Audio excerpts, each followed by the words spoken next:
everyone fine. ಹಾಗಾದರೆ ಎಲ್ರಿಗೂ ಇರ್ತಕ್ಕಂಥ ಕುತೂಹಲ ಏನು ಅಂತ ಹೇಳಿದ್ರೆ ಕೋರ್ಟಲ್ಲಿ ಏನಾಗುತ್ತೆ ಇವಾಗ ಅಂತ. ಆಯ್ತಪ್ಪ 2:30 ಮುಂದೂಡಿದ್ರು. ಇವತ್ತು ಈ ಒಂದು ವಿಚಾರಣೆನ ಮುಂದೂಡಿದ್ರು. ಸ್ವಲ್ಪ ಗರಂ ಆಗಿದ್ರು ನ್ಯಾಯಾಧೀಶರು. ಈಗಲೇ ವಿಚಾರಣೆ ಮಾಡಿ ಅಂತ ಅವ್ರು ಕೇಳ್ತಾ ಇದ್ರಲ್ಲ ವಕೀಲರು, ಏನು ರೀ ಅರ್ಜೆಂಟ್ ಇದಕ್ಕೆ? Why you are in such a hurry, ಯಾಕೆ ಕೇಳ್ತಾರೆ ಅವರು. 2:30 ನಾನು ಮುಂದೂಡ್ತಾ ಇದ್ದೀನಿ ಅಂತ ಹೇಳಿದ್ರು. ಏನಾಗುತ್ತೆ ಕೋರ್ಟಲ್ಲಿ ಅಂತ ಬಂದಾಗ ಸಿದ್ದರಾಮಯ್ಯ ಅವರು ಸಲ್ಲಿಸಿರ್ತಕ್ಕಂಥ ರಿಟ್ ಅರ್ಜಿ ವಿಚಾರಣೆ ನಡೆಯುತ್ತೆ. ಅವರು ಒಂದು ಅರ್ಜಿ ಹಾಕ್ಕೊಳ್ತಾರಲ್ಲ, ಯಾವ ರೀತಿಯಲ್ಲಿ ಒಂದು ಪ್ರಾಸಿಕ್ಯೂಷನ್ಗೆ ಒಂದು ಅನುಮತಿಯನ್ನು ರಾಜ್ಯಪಾಲರು ಕೊಡ್ತಾರೋ, ಇದು ಪ್ರಾಸಿಕ್ಯೂಷನ್ ಅಥವಾ ಅಭಿಯೋಜನೆ ಯಾಕೆ ಆಗಬಾರ್ದು ಅಂತ ಕೂಡ ಇವರು ಅರ್ಜಿ ಹಾಕ್ಕೊಳ್ತಾರೆ. ನಮ್ಮಲ್ಲಿ ಅಭಿಯೋಜನೆ ಮಾಡೋಕ್ಕೆ ಬರಲ್ಲ ಸ್ವಾಮಿ ಇದು ಅಂತ. ಅದರ ವಿಚಾರಣೆ ನಡೆಯುತ್ತೆ. ಅಂದರೆ ಇವ್ರ ಕಡೆಯ ವಾದವನ್ನು ಕೂಡ ಒಂದು ರಾಜ್ಯಪಾಲರ ಅನುಮತಿ ಕೊಟ್ಟಿರೋ ವಿಭಾಗ, ಜೊತೆಗೆ ರಾಜ್ಯಪಾಲರ ಬಳಿ ಇರತಕ್ಕಂಥ ದಾಖಲೆಗಳು, 3 ದೂರುದಾರರ ದೂರಿನ ಪ್ರತಿ, ಇದೊಂದು ಭಾಗ. ಅದರ ಪ್ರಕಾರ ಒಂದು ವಿಚಾರಣೆ. ಇನ್ನೊಂದು ಕಡೆಯಲ್ಲಿ ಇದೇ ಸಿದ್ದರಾಮಯ್ಯ ಅವರು ಅದಕ್ಕೆ ಪ್ರತಿಯಾಗಿ ಒಂದು ರೀತಿ ಒಂದು ಗುರಾಣಿ ರೀತಿಯಲ್ಲಿ ರಿಟ್ ಅರ್ಜಿನ ಬಳಸ್ಕೋತಾರೆ. ಅವ್ರಿಗೇನೋ ಒಂದು ದಾಳಿ ಆಗ್ತಾ ಇದೆ ಅಂತ ಬಂದಾಗ, ಬಾಣಗಳು ಬರ್ತಾ ಇವೆ ಅಂತ ಬಂದಾಗ ಒಂದು ಗುರಾಣಿ ಹಿಡ್ಕೊಂಡು ನಿಂತ್ಕೊಳ್ತಾರಲ್ಲ, ಆ ಥರ ರಿಟ್ ಅರ್ಜಿ, ಅದರ ವಿಚಾರಣೆ ನಡೆಯುತ್ತೆ. ಸಿದ್ದರಾಮಯ್ಯ ಅವರ ಪರ ವಕೀಲರು ಕೋರ್ಟ್ಗೆ ಮನವರಿಕೆ ಮಾಡಿಕೊಡ್ತಾರೆ. ರಾಜ್ಯಪಾಲರ ಪ್ರಾಸಿಕ್ಯೂಷನ್ ಅನುಮತಿಗೆ ಮಧ್ಯಂತರ ತಡೆ ಕೊಟ್ಟುಬಿಡಿ, ಇಂಟಿರಿಮ್ ಸ್ಟೇ, ಮಧ್ಯಂತರ ತಡೆಯಾಜ್ಞೆ ಕೊಟ್ಟುಬಿಡಿ ಅಂಥೇಳಿ ರಾಜ್ಯಪಾಲರ ಪ್ರಾಸಿಕ್ಯೂಷನ್ಗೆ, ಅವರೇನು ರಾಜ್ಯಪಾಲರು ಪ್ರಾಸಿಕ್ಯೂಷನ್ ಮಾಡಿ ಅಂತ ಹೇಳಿದ್ದಾರಲ್ಲ ಅದಕ್ಕೆ ತಡೆಯಾಜ್ಞೆ ಕೊಡಬೇಕು ಅಂತ. ರಾಜ್ಯಪಾಲರು ಕ್ಯಾಬಿನೆಟ್ ನಿರ್ಣಯವನ್ನೇ ತಿರಸ್ಕರಿಸ್ತಾ ಇದ್ದಾರೆ. ಸಂವಿಧಾನದ ನಿಯಮ 163 ಸಂಪೂರ್ಣವಾಗಿ ಉಲ್ಲಂಘನೆ ಮಾಡಿದ್ದಾರೆ ಇವರು. ಡೈರೆಕ್ಟಾಗಿ ಇವರೇ ಇದನ್ನು ರೂಲ್ ಮಾಡ್ತಾ ಇದ್ದಾರೆ. ನನ್ನ ವಿರುದ್ಧ ಯಾವುದೇ ತನಿಖಾ ಸಂಸ್ಥೆ ತನಿಖೆಯನ್ನೇ ಇಲ್ಲಿವರೆಗೂ ಮಾಡಿಲ್ಲ. ಒಂದು ತನಿಖಾ ಸಂಸ್ಥೆ ತನಿಖೆ ಮಾಡಬೇಕಲ್ವೇ ನನ್ನ ವಿರುದ್ಧ? ಅಂಥದ್ದು ಒಂದು ತನಿಖೆ ನಡೆದಿಲ್ಲ. ತನಿಖೆ ಮಾಡಿ ವರದಿ ಕೊಟ್ಟಿದ್ದಾರೆ ಇವರಿಗೆ? ತನಿಖೆ ಮಾಡಿ ವರದಿ ಕೊಟ್ಟಿಲ್ಲ ತಾನೆ. ಹಿಂಗಾಗಿದೆ, ಸಿದ್ದರಾಮಯ್ಯನವರ ಪಾತ್ರ ಈ ಥರ ಇದೆ, ಇಂಥ ದಿನ ಕರೆ ಮಾಡಿದರು, ಇಂಥ ದಿನ ಪ್ರಭಾವ ಬೀರಿದ್ರು, ಮುಡದಲ್ಲ ಕೂತ್ಕೊಂಡಿದ್ರು, ಹೆದರ್ಸಿದ್ರು, ಬೆದರ್ಸಿದ್ರು, ಲಂಚದ ಆಮಿಷ ಒಡ್ಡಿದ್ರು, ಭ್ರಷ್ಟಾಚಾರ ಮಾಡಿದ್ರು. ರಿಪೋರ್ಟ್ ಕೊಟ್ಟಿದ್ದಾರೆ ಯಾರಾದರೂ? ನೋ. 3 ಜನ ದೂರುದಾರರು ಬರ್ತಾರೆ, ರಾಜಭವನಕ್ಕೆ ಬಾಗಿಲು ತಟ್ತಾರೆ.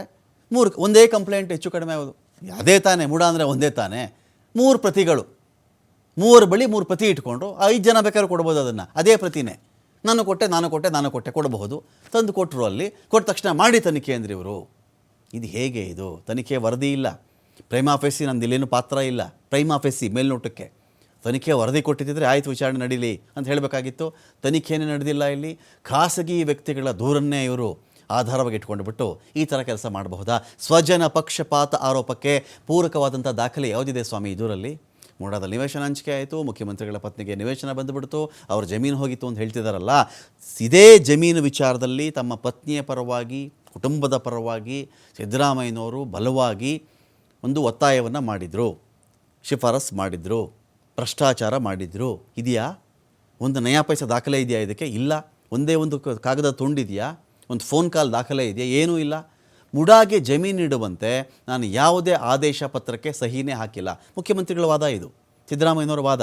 ಒಂದೇ ಒಂದು ಆದೇಶ ಪತ್ರಕ್ಕೆ ಈ ಥರ ನಂಗೆ ಸೈಟ್ ಬೇಕು ಅಂತ ನನ್ನ ಆದೇಶಕ್ಕೆ ಸೈನ್ ಹಾಕಿದ್ದೀರ ನಾನು? ನೋ.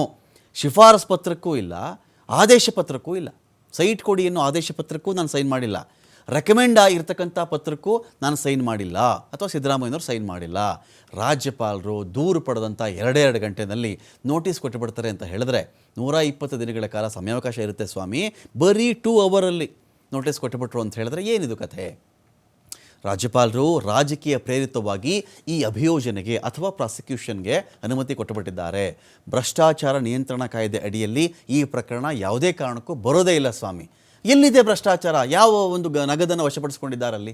ಏನೋ ಲಂಚ ಕೊಟ್ಬಿಟ್ರಪ್ಪ, ಲಂಚ ಕೊಟ್ಬಿಟ್ಟು ಸೈಟ್ ಬರ್ಸ್ಕೊಂಬಿಟ್ರು, ಯಾವುದೋ ಒಂದು ಪೇಪರ್ ಕೊಟ್ಬಿಟ್ರಪ್ಪ, ಈ ಥರ ಆದೇಶ ಪತ್ರ ಕೊಟ್ಬಿಟ್ರಪ್ಪ, ಅದರ ಮೂಲಕ ಸೈಟ್ ಬರ್ಸ್ಕೊಂಡ್ರು. ಯಾವುದೋ ಒಂದು ಶಿಫಾರಸ್ ಪತ್ರ ಕೊಟ್ಬಿಟ್ಟಿದ್ರು, ಲೆಟರು, ಸೈಟ್ ಬರ್ಕೊಡ್ರಿ, ಇಲ್ಲಿ ಯಾಕ್ರಿ ಬರೆಯಲ್ಲ, ಧಮಕಿ ಹಾಕಿದ್ರು. ಏನೂ ಇಲ್ಲ, ನಯಾ ಪೈಸೆ ಸಾಕ್ಷಿ ಇಲ್ಲ ಅದರಲ್ಲಿ. ಇದಕ್ಕೂ ಭ್ರಷ್ಟಾಚಾರ ನಿಯಂತ್ರಣ ಕಾಯ್ದೆಗೂ ಏನು ಸಂಬಂಧ ಬರುತ್ತೆ? ಮುಖ್ಯಮಂತ್ರಿಗಳ ವಿರುದ್ಧ ರಾಜ್ಯಪಾಲರ ಪಿತೂರಿ ಇದು ಅಂತ ಕೂಡ ರಿಟ್ ಅರ್ಜಿಯಲ್ಲಿ ಹೇಳ್ಕೊಳ್ತಾರೆ. ಇವತ್ತೇ ಮಧ್ಯಂತರ ತಡೆಯಾಜ್ಞೆ ಕೊಡಬೇಕು ಅಂಥೇಳಿ ಮುಖ್ಯಮಂತ್ರಿಗಳ ಪರ ವಕೀಲರು ಒಂದು ಕಡೆ ಕೋರಬಹುದಾಗತ್ತೆ ಅಂತ.